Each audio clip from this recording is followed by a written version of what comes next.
Sagesse des interdictions. Chapitre 2 Al-Baqarah, versets 172 à 173.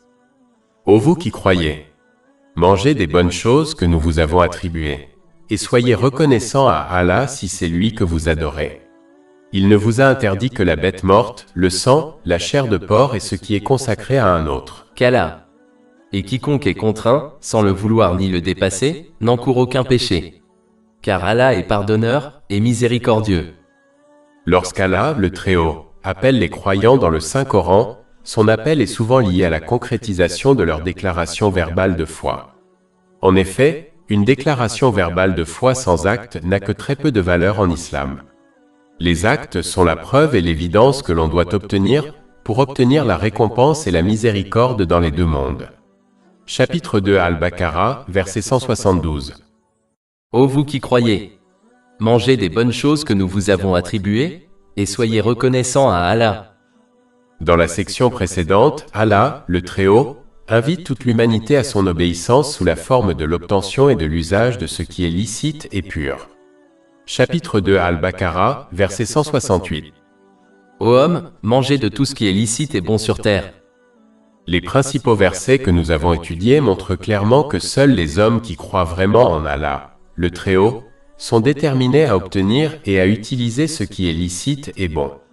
On peut donc déterminer s'ils sont considérés comme des croyants aux yeux de l'islam en observant s'ils accomplissent ou non ce commandement. De plus, dans le cas des croyants, Allah le Très-Haut ne mentionne pas le licite mais uniquement les bonnes choses. Cela indique que seul un vrai croyant évitera d'obtenir et d'utiliser ce qui est illicite, car ce commandement spécifique a été omis dans le cas des croyants.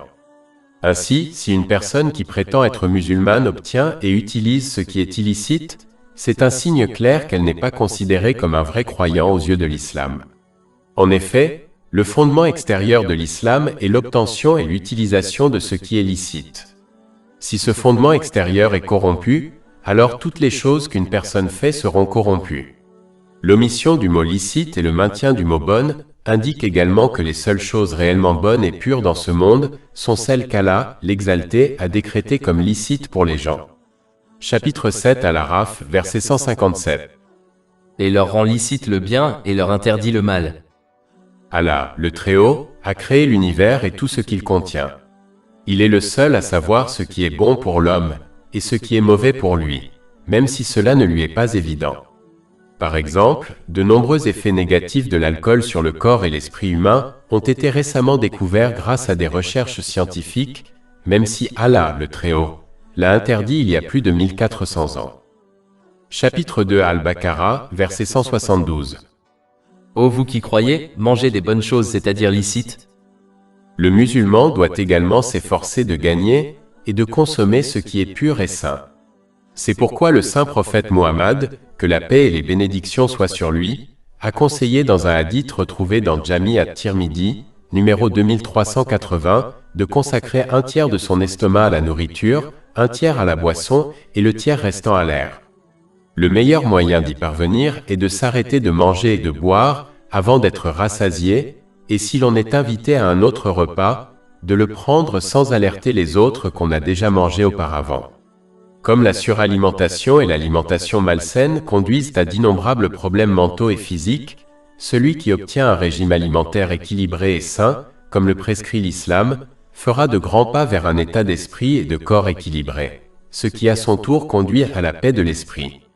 En revanche, celui qui ne mange pas de manière équilibrée et saine, et qui obtient et consomme même ce qui est illicite, obtiendra un état mental et physique déséquilibré, ce qui conduit à d'innombrables maladies mentales et physiques.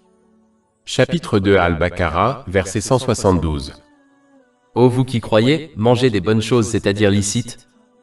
D'une manière générale, cela rappelle également aux musulmans de se conformer strictement aux enseignements de l'islam au lieu de suivre d'autres choses, telles que leur propre opinion, pratiques culturelles ou sources de connaissances religieuses, autres que les deux sources de guidance, le Saint-Coran et les traditions du saint prophète Muhammad, sur lui la paix et le salut. Plus on agit sur d'autres sources de connaissances, moins on agira sur les deux sources de guidance, ce qui conduit à l'égarement et à un état mental et physique malsain et déséquilibré. C'est l'une des raisons pour lesquelles le saint prophète Muhammad, sur lui la paix et le salut, a averti dans un hadith trouvé dans Sunan Abu Daoud, numéro 4606, que toute question qui n'est pas enracinée dans les deux sources de guidance sera rejetée par Allah, l'Exalté. Allah, l'Exalté, rappelle ensuite à tous les musulmans que tout ce qu'ils possèdent dans ce monde a été créé et leur a été accordé par nul autre qu'Allah, l'Exalté. Chapitre 2 Al-Baqarah, verset 172. Ô vous qui croyez! Mangez des bonnes choses que nous vous avons attribuées. Il est essentiel de se rappeler que dans ce monde, tout ce qui est accordé à une personne n'est qu'un prêt, ce n'est pas un don. Tout comme tout prêt, le prêt accordé par Allah l'Exalté sous forme de bénédiction matérielle doit être restitué à Dieu. Cela se fait lorsque l'on utilise les bénédictions matérielles qui nous ont été prêtées d'une manière qui plaise à Allah, l'Exalté, comme le précisent le Saint-Coran et les hadiths du Saint-Prophète Muhammad, paix et bénédiction d'Allah sur lui. Celui qui rembourse correctement son prêt bénéficiera de la paix de l'esprit et du succès dans les deux mondes. Chapitre 16 en Al, verset 97. Quiconque, homme ou femme, fait une bonne œuvre tout en étant croyant, nous lui ferons vivre une bonne vie, et nous lui donnerons certes sa récompense dans l'au-delà selon les meilleures de ses œuvres.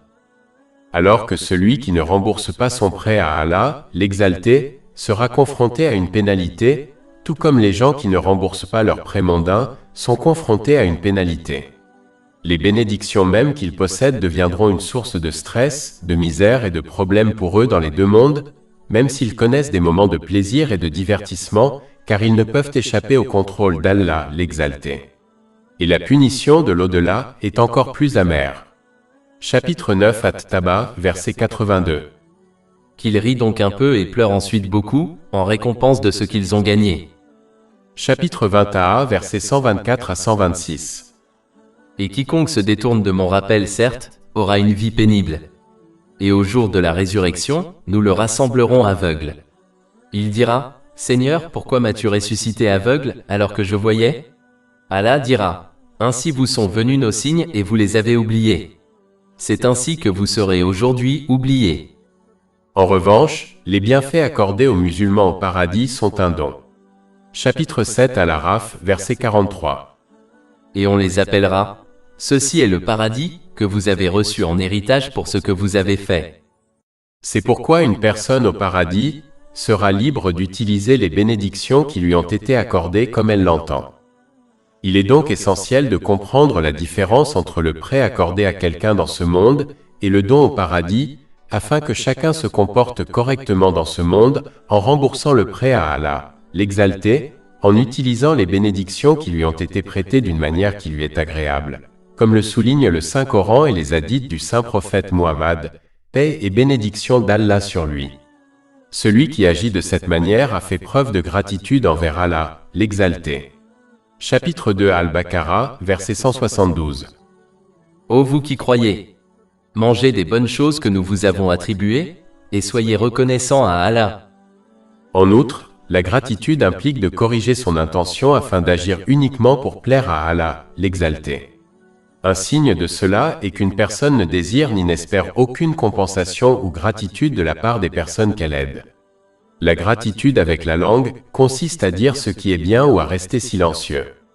Et comme nous l'avons vu plus haut, la gratitude avec ses actes consiste à utiliser les bénédictions qui nous ont été prêtées d'une manière qui plaise à Allah, l'Exalté, comme cela est décrit dans le Saint-Coran et les hadiths du Saint-Prophète Muhammad, paix et bénédiction d'Allah sur lui. Celui qui se comporte de cette manière est assuré d'une augmentation des bénédictions, de la miséricorde et du pardon dans les deux mondes. Chapitre 14 Ibrahim, verset 7. Si tu es reconnaissant, je t'augmenterai sûrement en faveur. De plus, se comporter de cette manière est la preuve pratique dont un musulman a besoin pour obtenir la paix de l'esprit et le succès dans les deux mondes. Chapitre 2 Al-Baqarah, verset 172. Ô vous qui croyez! Mangez des bonnes choses que nous vous avons attribuées, et soyez reconnaissants à Allah si c'est lui que vous adorez. Cela montre encore une fois l'importance de comprendre que l'adoration d'Allah, l'Exalté, est en fait son obéissance dans chaque situation et dans chaque interaction et utilisation de chaque bénédiction qui nous a été accordée. Cela est encore renforcé par le fait qu'Allah, l'Exalté, a mentionné l'obtention et l'utilisation de ce qui est bon et licite, et a lié cela à son adoration. Il n'a pas parlé d'acte d'adoration. Par conséquent, l'adoration d'Allah l'exalté s'étend bien au-delà des 5 prières quotidiennes obligatoires qui prennent moins d'1 heure par jour à accomplir. Allah, l'exalté, explique ensuite un concept général à travers un concept spécifique afin d'encourager les gens à lui obéir sincèrement, car il est dans leur intérêt de le faire. Chapitre 2 Al-Baqarah, verset 173. Il ne vous a interdit que la bête morte, le sang, la chair de porc, et ce qui a été consacré à un autre qu'Allah. En général, les seules choses qui sont interdites en islam sont celles dont le mal est supérieur au bienfait perçu. Par exemple, avant l'interdiction de l'alcool et des jeux de hasard, Allah, l'exalté, a indiqué cette règle en déclarant que leur mal est supérieur au bienfait perçu que l'on pourrait en tirer. Cela est évident pour quiconque possède du bon sens. Chapitre 2 Al-Baqarah 219. Il t'interroge sur le vin et les jeux de hasard. Dis, il y a en eux un grand péché, et pourtant il y a un bienfait pour les gens. Mais les lois de l'islam n'existent que pour le bien des gens. Allah, l'exalté, ne tire aucun avantage ni aucun mal de l'obéissance ou de la désobéissance des gens. Chapitre 60 Al-Mumtahana, verset 6. Et quiconque se détourne, alors Allah est certes dispensateur de tout besoin, digne de louange. Par conséquent, chacun doit pour son propre bien et son propre bénéfice, accepter et agir selon les enseignements de l'islam, ce qui implique d'utiliser les bénédictions qui nous ont été accordées d'une manière qui plaise à Allah, l'exalté, comme le soulignent les enseignements islamiques, car cela seul conduit à la paix de l'esprit et au succès dans les deux mondes. Chapitre 16 en Al, verset 97. Quiconque, homme ou femme, fait une bonne œuvre tout en étant croyant, nous lui ferons vivre une bonne vie, et nous lui donnerons certes sa récompense dans l'au-delà selon les meilleures de ses œuvres. Autrement, les choses matérielles qu'ils possèdent deviendront pour eux une source de misère, de stress et de problèmes dans les deux mondes, car ils poursuivent des choses qui ne leur font que du mal physiquement et mentalement. Chapitre 9 At-Taba, verset 82. Qu'ils rient donc un peu et pleurent ensuite beaucoup, en récompense de ce qu'ils ont gagné. Chapitre 20a, versets 124 à 126. Et quiconque se détourne de mon rappel, certes, aura une vie pénible. Et au jour de la résurrection, nous le rassemblerons aveugle. Il dira, Seigneur, pourquoi m'as-tu ressuscité aveugle, alors que je voyais? Allah dira, ainsi vous sont venus nos signes et vous les avez oubliés. C'est ainsi que vous serez aujourd'hui oubliés. Ils doivent se comporter comme le patient sage qui accepte et agit selon les conseils de son médecin, sachant que c'est le mieux pour lui, même s'il lui est prescrit des médicaments amers et un régime alimentaire strict. Chapitre 2 Al-Baqarah, verset 173. Il ne vous a interdit que la bête morte, le sang, la chair de porc, et ce qui a été consacré à un autre qu'Allah. La science moderne a déjà prouvé le caractère malsain de la consommation de cadavres en décomposition, de sang et de viande de porc. Abattre et manger des animaux consacrés à d'autres qu'Allah, l'exalté, conduit à une maladie spirituelle qui peut corrompre la foi d'une personne. Celui qui se comporte de cette manière commencera à supposer que les autres à qui il consacre sa nourriture peuvent lui apporter des avantages dans les deux mondes. C'est l'une des attitudes qui ont conduit au polythéisme dans l'histoire, et peut même encourager un musulman à faire de même, même si son polythéisme est subtil et pas si évident. Chapitre 39 Az-Zumar, verset 3. Certes, Allah est la religion pure. Et ceux qui prennent des protecteurs en dehors de lui, disent, nous ne les adorons que pour qu'ils nous rapprochent d'Allah. Le fait de consacrer des choses à autrui peut encourager une personne à compter sur les autres pour intercéder et la sauver dans les deux mondes, ce qui ne fait qu'encourager une personne à adopter une attitude paresseuse et égarée par laquelle elle persiste dans la désobéissance à Allah, l'exalté, en croyant qu'une autre personne la sauvera dans les deux mondes. Cela ne conduit qu'à des problèmes et du stress dans les deux mondes. Par conséquent, l'une des causes profondes de cette attitude a été coupée dans les principaux versets discutés, par lesquels les musulmans ont reçu l'ordre d'adopter une sincérité totale envers Allah, l'exalté, en agissant pour lui plaire et non pour les autres. Chapitre 2 Al-Baqarah, verset 173. Il vous a seulement interdit les animaux morts, le sang, la chair de porc, et ce qui a été consacré à un autre qu'Allah. Comme d'habitude, Allah, l'exalté, indique ensuite le caractère facile de l'islam. Chapitre 2 Al-Baqarah, verset 173. Mais quiconque est contraint, sans le vouloir ni le dépasser, n'encourt aucun péché.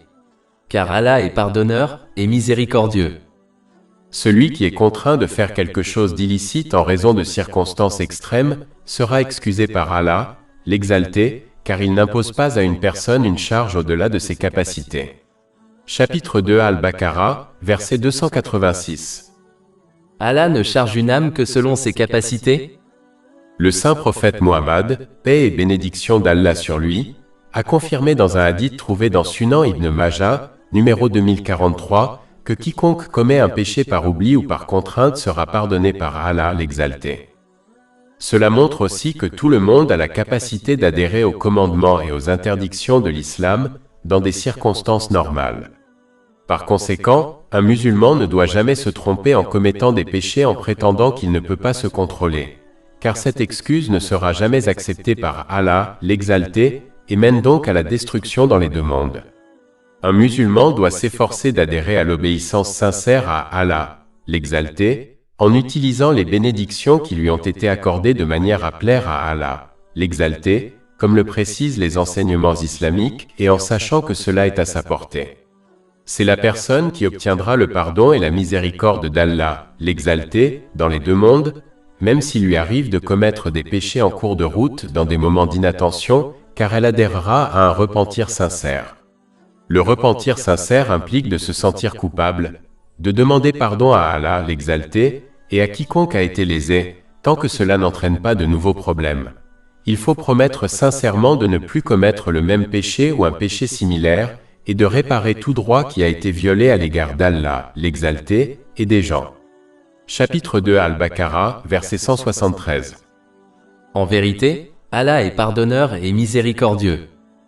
En revanche, celui qui adopte le vœu pieux, par lequel il persiste dans ses péchés tout en inventant des excuses pour se sentir mieux, risque bien d'être privé de la miséricorde et du pardon d'Allah, l'Exalté, dans les deux mondes. Cela ne mènera qu'au stress, à la misère et aux problèmes dans les deux mondes.